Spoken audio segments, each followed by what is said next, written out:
What is up everyone, Mark here. Welcome back to my channel, or welcome if you're new. Today I'm going to be going over my top 1 song for Eurovision 2023, and I bet you can't guess what it is. This is going to be a very surprising list, so buckle up, and without further ado, we have our winner from Vidbir 2023, and that is TVORCHI, Heart of Steel. Now this is a song that I did not expect to win, to be honest. I did put this song in my number 4 spot when I had my top 10 for Vidbir, but I really didn't expect it to win. I really thought the contest was honestly between Kroot, Finka, or Jerry Hale, but I will say I did have a feeling this was going to do very well, both before we saw the performance and after, and I think the performance really did a lot to elevate this song, and I was actually very happy when it was announced that this won. This song was performed fantastically. I was very impressed with his live performance, with the vocals as well, but I still thought that artists like Jerry Hale, Kroot, or Finka would be the more likely picks for Eurovision. And while I did like these songs, at least in the studio version, the live performances were not exactly my cup of tea, to be honest. I felt like they were all very well done. I just felt that they weren't what they could have been. They weren't really meeting the high expectations that myself and a lot of Eurovision fans had for them. But TVORCHI, on the other hand, had one of the best performances, if not the best performance of the night. I think there were a lot of great performances in Vidbir, but the one by TVORCHI really stood out. I really love the staging. I think the staging in this song is really what makes it, to be honest. The song itself is still amazing, and so is the stage presence of these two artists, but the staging was really what made me fall in love with this song, fall in love with this performance, and really make me see this as a contender for Eurovision. And what I like about it is just how creative it is. The way they use those 4 panels in the back is really superb. I think one of my favorite parts is when they have those dancers with the masks on, and they started kind of like spitting a basketball and kicking a soccer ball. So that's something I haven't seen in a while, and that really impressed me. There's also some great moments where Jeffrey is standing against the panels. There's one where he was almost like on the cross with the panels, which I thought was really cool. And there's also, of course, his face on the panels like there was at the beginning of the song, which I thought was really cool too. So overall, the staging here is very impressive, very creative, and just made this a standout act. To be honest, I'm actually very happy that TVORCHI won. I was rooting for Jerry Hale and for Kroot because I thought their performances were also very good, but TVORCHI honestly just blew me away. This performance was really amazing, really great staging, really great stage presence, and surprisingly for me, pretty good vocals. I was honestly very impressed with how good the vocals were for this song. I had heard time and time again that vocals were going to be an issue for this song, especially since Jeffrey had issues singing in the past, and it seems like he really took a lot of time to improve on his vocals and just become a better singer, and I think that really shows here. I really didn't have any complaints about the vocals, to be honest. Sure, some of them could have been a bit better, but that didn't bother me so much. To be honest, there were very few things I can critique here. I think the song was really good. I think the only thing that I might not have liked so much was that there wasn't that much traditional imagery, and like, that's okay. I mean, a song doesn't have to have traditional elements for me to like it, but you know, that was one thing I liked about Kroot or about Jerry Hale and even Finka. I hope I'm pronouncing that right, but just because those artists, they had a lot of traditional elements both in their songs, but also in their performances, which I liked a lot. I really like when performances are really authentic to their culture, to their origins, and really just feel like they couldn't have come from anywhere else. And so I feel like the fact that this song isn't the most unique in some ways, not just that they don't have any traditional elements that I could really think of, was one thing that I guess makes me not like the song as much as some of the other songs. So that's why this song for me is not going to get a perfect 10 out of 10. I think it is very good, and I actually think the song does stand a chance at winning Eurovision. We have to see what happens in May. I think the song will probably grow on me, but it's not a song that I think is going to win the whole thing, at least as of now. But who knows, if they improve on the staging, if they add some traditional elements here and there to make the song sound more unique or look more unique on stage, then I think that's going to do really, really well. For me, as it stands right now, the song looks like a top 5 finish, not just because of the global situation, but also just because it's a really good song and a song that I think could possibly top charts in other countries, even overseas in the United States or in Canada. I think this song can do very, very well. Like I said though, there aren't those traditional elements, and of course the song itself is not the most unique. And again, also like I said, the vocals are a little bit iffy here and there. I think for me right now, I'm going to give this song a 9 out of 10. The song is very good, and I like it a lot, and I definitely cannot wait to see this on the Eurovision stage in Liverpool. But just for the minor things I mentioned, for me as it stands, when it comes to who's going to win Eurovision 2023, I don't see this song being in the number 1 spot. Again, like I said, if they improve certain things about the song, if they really work on it, tweak things here and there, I think it'll do very well and could possibly win. But right now, I just think as it stands, if they copy exactly what they did in Vidbir on the Eurovision stage, which I don't think they will, then I think it's just going to get around a top 5 finish. But that also does open the field for other contestants, because I think one thing for this year is that I think a lot of people might be less invested in the competition because I think Ukraine has an almost guaranteed win, which is not necessarily the case. And I think now that TVORCHI has been selected, that win is not so guaranteed. So that kind of excites me because it makes the competition so much less predictable, and I'm really looking forward to seeing what happens. I'm also looking forward to seeing what these other countries bring, what songs they choose to go to Liverpool. Estilal has a lot of great songs. Belgium also has great songs too, so I'm really looking forward to seeing what these countries pull off. But right now, I'm actually very happy with the song that we have for Eurovision so far. This song is really good. Just very happy for them. I think TVORCHI definitely deserved to win, especially given how great their live performance was. And yeah, again, just very excited to see what happens in May. So before we wrap up, I do want to talk very briefly about Vidbir. It was a really exciting exciting show. I actually had a great time watching it. I sat through almost the whole thing. I had some errands to run towards the end, but I did get around to seeing the voting, so that was really cool. And overall, this was a really great show. I really liked a lot of elements of it. Some things I really liked about it were the fact that it was in a subway station, which I thought was just interesting, made the show kind of unique. And it was really funny too, hearing the metro every couple minutes in between songs. And I'm not really sure where that metro was, whether that was in the country or outside the country. And I'm also very curious why it was even in a metro station. If anyone knows the answer to that, please comment down below. I'm very curious to know why. It made the show very unique, that's for sure. That was the first national final I think we've seen in a subway station. Correct me if I'm wrong. Not sure if that's ever been the case for Vidbir before. I think some other things I liked, of course, were that we got to see familiar faces from Eurovision. Like we got to see Jamala, we got to see Katarina from Go A, and even Zlata, and it just made me more excited to watch the show. Zlata was actually my winner from 2013. It's really cool to see her in Vidbir after like almost a decade. Beyond that, I really liked a lot of the stagings of these songs. I thought a lot of the songs were staged very well, and it's funny too because a lot of the songs that I didn't like so much, the ones that I had in the bottom half of my list, were some of the songs that I think had the best staging of the night. Like Alive, that song had fantastic staging. Yavdoma had phenomenal staging too, and those were songs that were almost at the bottom of my list. One thing I also liked was that the judges actually gave feedback to the artists instead of just kind of making it a mystery what they thought or how they voted. Now, I will say it was interesting while watching the show just because I didn't really know what they were saying, but thankfully we had some very nice people in the live chat to give us the translations, or at least a summary of what was going on. And it was really interesting to hear what these judges had to say to artists like Moise or Demchuk or Krut, especially because some of these artists, it's their first time singing in English or singing just in general. Like Moise, I think, was a very new artist. I think this might have been his first time even singing in front of an audience. And I know for Demchuk, the song Alive was his first song in English, or at least his first time singing in English. So that was really interesting to learn too. So hearing the judges' actual feedback, I thought was very helpful to not just understanding where these artists are coming from, but also getting a sense of how these judges voted. I think the thing with a lot of jury votes, especially in Eurovision, is that we don't really know how the jury deliberated or how they chose which songs go first or which go last or what have you. And these judges are actually giving their thoughts to these artists. Not only are they telling us, the audience, sort of in a sense, how they are making their decisions, but they're also helping these artists grow and develop and giving them actionable tips on how to improve, which I thought was really important and just something I really liked about the show. That's something I almost wish that Eurovision had in a sense, people to give feedback to the artists, just because it makes it feel more like a show like The Voice or a show like The X Factor where they actually give feedback to the singers. It makes it much more interesting, at least for me as an audience member, to hear what the judges think and to sort of get into their heads ahead of the voting process. So it definitely gave me a much better idea of why they voted the way they did, and their final results definitely lined up with the feedback that they gave. So it wasn't a huge surprise when certain artists did really well or certain artists did not do so well in the judges' rankings. And I guess one other thing I have to say I liked, and I can't believe I almost forgot mentioning this, was the interval acts. Now, I will say the interval acts went on for a while, and this was during the time that I was actually doing chores, so I missed some of them, but I went back and watched them, and we got Verka Serduchka back, which was so cool. I definitely did not pronounce that correctly, but Verka is one of my favorite artists in Eurovision. I think she's so iconic. Definitely was one of the best that we've gotten from Ukraine and just in general. So that was really cool going back and seeing too.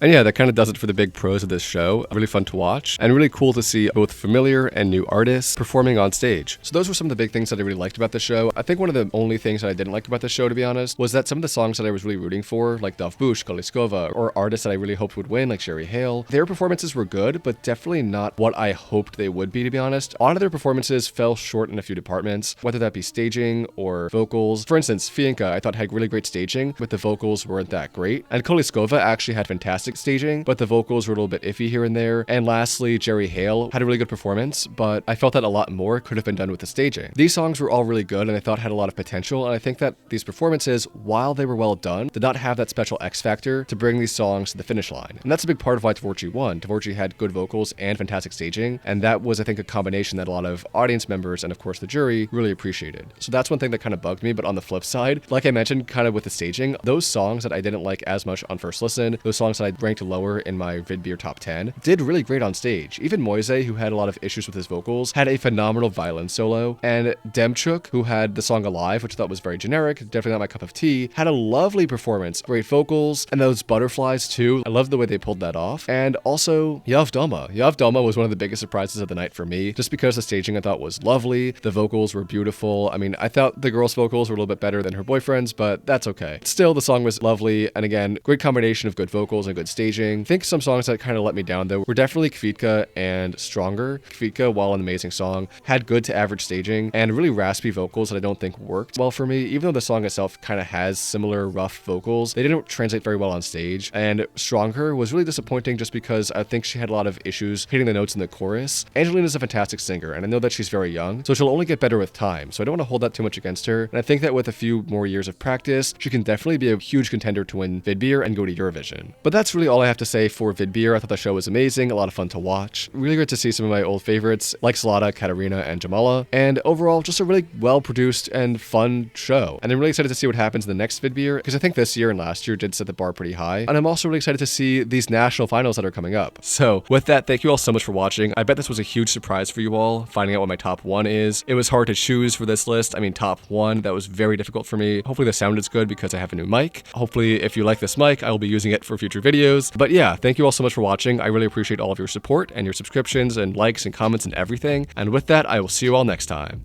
Peace.